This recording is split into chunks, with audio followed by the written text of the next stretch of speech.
Imagine standing on your own street and not being able to point out where your house is. And yet only seconds later, you walk up to the front door, take out a key, open the front door, go and sit in your favourite armchair and have a cup of tea. Now, this isn't a thought experiment.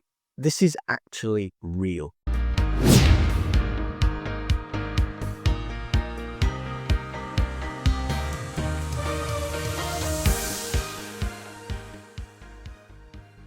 Hello and welcome. My name is Michael Dawson. And if you're done with yo-yo diets, calorie counters, meal plans, then you're in the right place. I'm the author of Quit Your Diet, Think to Shrink, and it's a course and book to help you develop a 14-day roadmap to quitting your diets forever.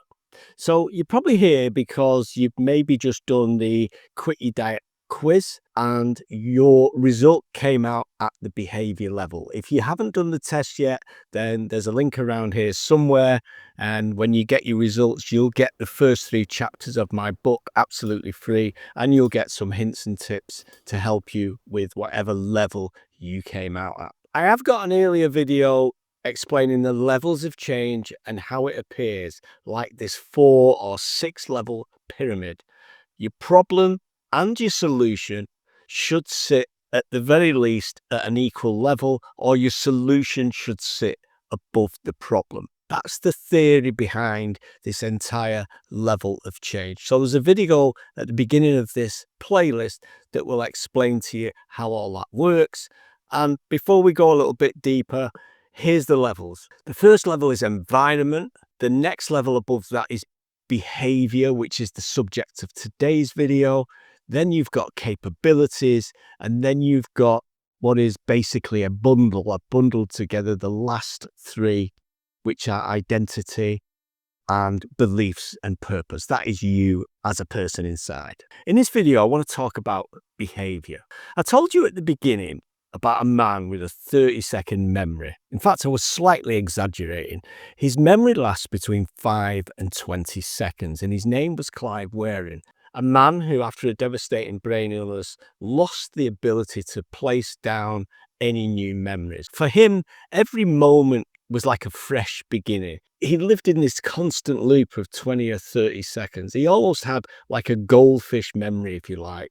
You may remember the Monty Python sketch, which jokes about this goldfish memory and how goldfish never get bored in a bowl because their memory is very, very short, and the fish are swimming around constantly saying good morning all day. For Clive Waring, unfortunately, this was real. It was endless. It wasn't a sketch. It was his life. His face would light up when his wife entered the room because he felt like he'd not seen her in such a long time, and he knew he loved her. The problem was he hadn't seen her in years, not in his own mind. He couldn't tell you his address if you asked him, but his body knew the way home. And though he couldn't remember the last conversation he had, he could still sit in his favourite chair without hesitation.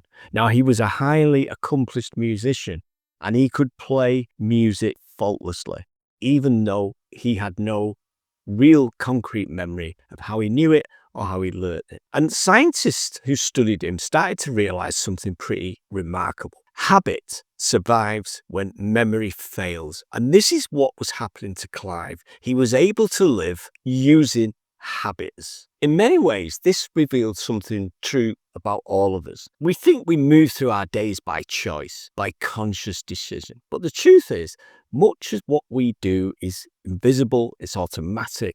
It's kind of a choreography, a dance of habits laid down by us a long time ago.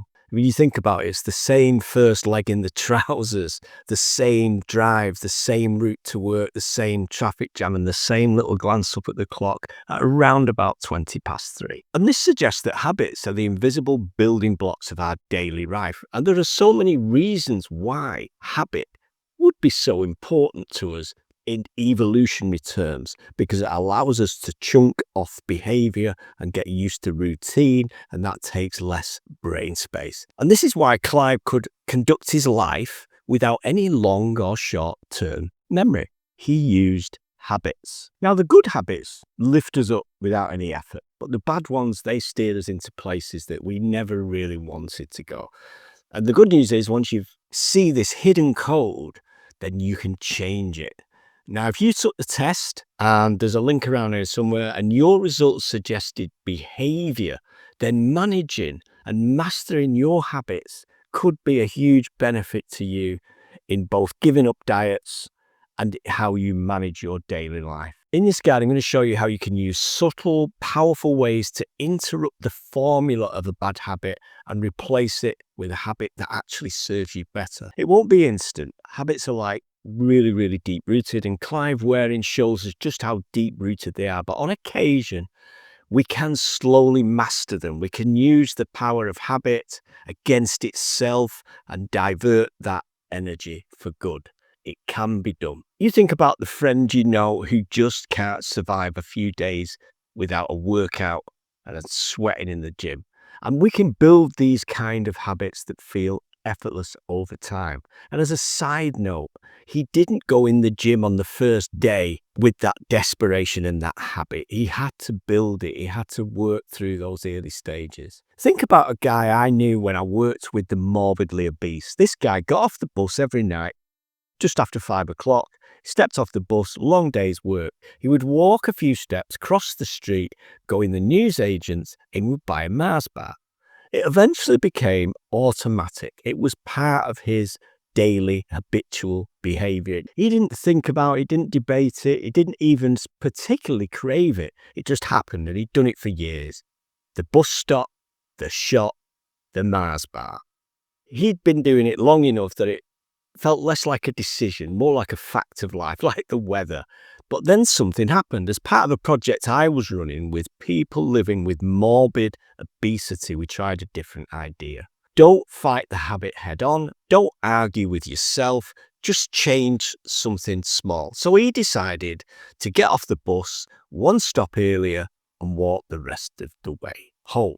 That was it. There was no diet plan, no calorie counting, nothing like that. No strict orders about not buying chocolate. Just get off the bus at a different stop. So he took the new route. There was a tiny shift. And at the end of the week, he said, I haven't bought a Mars bar all week. I don't even think about it now. But I've been doing that for as long as I can remember. And it felt like magic, but it wasn't magic.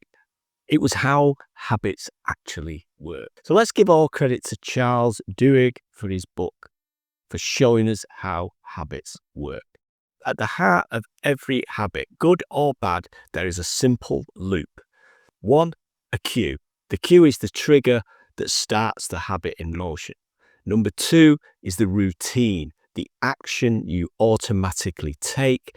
And then finally, the reward, the benefit that your brain associates with the habit. And in the Mars bar story, the cue was as simple as getting off the bus at that stop. The reward was a hit of sweetness and comfort after a long workday. So when we broke that cue by changing the bus stop, the routine never got triggered, and neither did the habit. It's as if there was no need to remove the programming because nothing ever switched on. And you can use the same idea to break old patterns and build new ones without exhausting yourself with all of this willpower stuff.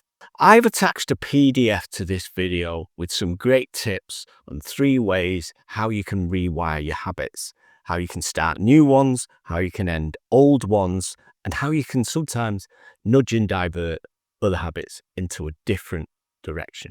Let's have a quick look at rewiring habit.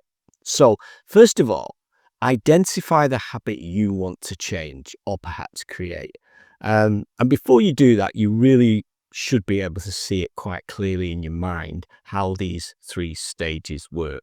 So what's the habit you want to change? What situation, feeling, or even trends trigger that habit? Maybe you snack on junk food when you're bored at night. Maybe you skip going for a walk, or maybe you stay up late. Maybe you're like me, you sat there scrolling on your phone rather than getting a really good night's sleep. I have attached a PDF, and you can write down what your habit loop actually is. Write down your trigger, the thing that sets that off. What is it that you do automatically? Once the trigger is gone, what's the routine, the actual habit? And then, of course, the reward. What's the reward that you're chasing? So, of course, I will sit in bed and I will and pick up my phone. Sometimes I just can't nod off straight away. Sometimes my brain's too active. So I'll pick up my phone and I start scrolling through things like YouTube and social media. Terrible thing to do because now it's waking me up even more. But what's the benefit? The benefit, as Mark Zuckerberg knows only too well, is that it's quite possible that when I hit the next scroll, I'll get a little shot of dopamine and it will be a tiny little chemical reward. This is what keeps us scrolling, because we even get dopamine when we are anticipating getting dopamine. So it's a kind of endless loop of scrolling, looking for that next little reward. So then we've got to think about our strategy. Maybe we change or remove the cue. Maybe removing the phone from the bedroom, keep the phone in another room. Most phones will set off an alarm. If you use it as an alarm, it will set off the alarm even if you switch the phone off. So we're replacing the very beginning of this kind of habit loop. Maybe there's a book by the bed. And if I do have that same sensation, I may read. Reading tends to make me drift off. So there we're starting to create, using similar signals, but a brand new habit. And that's quite easy to see looking at the example PDF that I've given you. So put it all together. Find the cue. The cue is not being able to sleep in bed. So I change the cue to having a book in the room and the phone switched off. Number 2, I get a reaction. I have a routine. So I'll pick up the book and I'll start reading. But I'll soon become tired, fall asleep. I've now turned a bad habit into a good one. Just some tips. Keep it easy. Keep it as close to the original habit as you can, because then your brain will find it much easier to follow that old routine in the same way as it does the new routine. And pretty soon, it's just part of your everyday makeup. So in the attached PDF, there are 2 other techniques for changing and diverting habits. I hope you find them really useful. I wrote the book Quit Your Diet to provide you with tools that have helped millions make incredible change, and they can work for you too. If you did the quiz, then you've already got the first 3 chapters of my book. The quiz is just 12 questions to tell you at what level you can approach your weight loss problem. And there's a link around here somewhere if you haven't done the quiz, and it's designed to find out what level on that pyramid you actually are. In the next video, we're going to talk about a cookie jar. This is a really special cookie jar. This is a cookie jar that you can create too, and it helped a 200-pound guy spraying for cockroaches become an elite athlete and a Navy SEAL. Check that out in this next video. And also, thanks for being here, and I hope you get a chance to complete the quiz. There's a link around here somewhere else. Please consider click on a thumbs up or a comment, because it helps us to spread this message. It's a good time to jump on board with the community as well by going to actionfactorypublishing.com. That's actionfactorypublishing.com, and becoming a free site member. When you do that, you get access to all of the free tools that I create to help you quit diets forever. Okay, remember, the best decision that you could possibly make is to quit all diets forever. We've all quit diets before, but here's the difference. Number 1, you're going to plan to quit your diet in 14 days. Number 2, when you get there, you're going to know exactly what it is you're going to do. Thanks for joining me. My name is Michael Dawson. Quit your diet, think to shrink. I'm going to see you in the next video. Thanks for being there.